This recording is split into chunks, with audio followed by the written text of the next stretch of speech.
You are looking live at sold-out Soldier Field in Chicago. The whole thing about You Are Looking Live was huge. It's indeed my pleasure today to welcome the newest member of our NFL Today team, Jane Kennedy, who I've heard it said that we were the best football pregame show ever. Bob Costas said that. That meant a lot to me. First of all, I wanted to thank everybody for just being In friends. her own words, legendary broadcaster Jane Kennedy Overton has lived the American dream, overcoming more than a few obstacles on her way to becoming one of our country's most recognizable and accomplished female figures.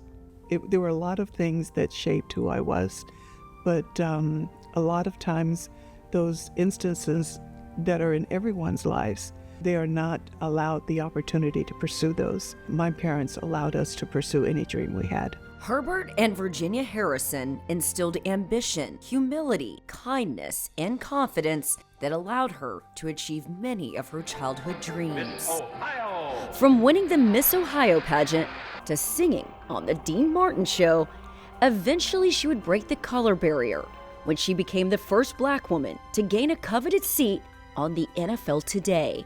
Knowing she would have to overcome the stereotype of a woman talking about a man's game, she reached out for advice. So I called my friend who was in the NBA and I said, tell me, what does an athlete look for when in somebody that's interviewing them? What kind of interview do they like to do?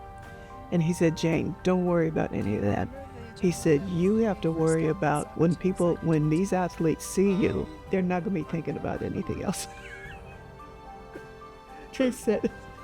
He said, you have to just let them know that you're their friend. That sage advice was the catalyst for a career that spanned multiple decades.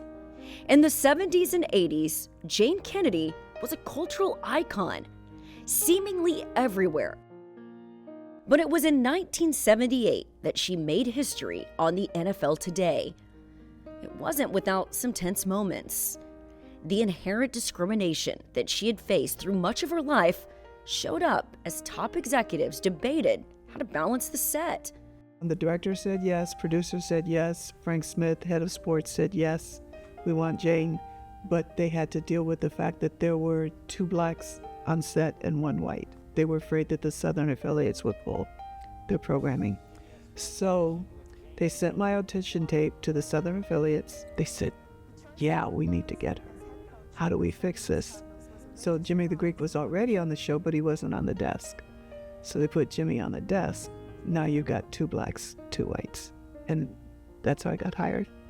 At the urging of family members, Jane penned a memoir entitled Plain Jane.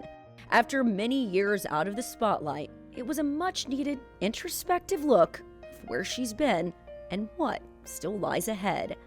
It's in 4 quarters. The first quarter is Jane Harrison, which is my maiden name, and it talks about growing up. And then it's Jane Kennedy, which is my married name, and going to Hollywood. And then my second marriage is Jane Overton, and that's when my family starts. So that's the 3rd quarter. And then the last quarter is Plain Jane, finding me.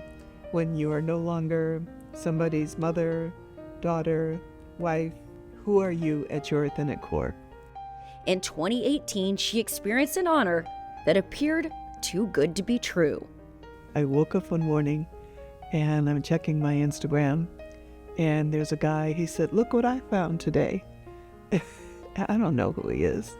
It was a picture of the National Museum of African American History and Culture, and they had just opened, and the Oprah Winfrey Ring. There was an exhibit called Television and Media Pioneers, and on the wall was Nat King Cole, the Supremes, Diane Carroll, Nichelle Nichols, and it was me at the desk of the NFL Today. This meant something because it was my people, and every time I get acknowledgement from my people, it validates what I'm doing with my life, and that means more to me than anything in the world.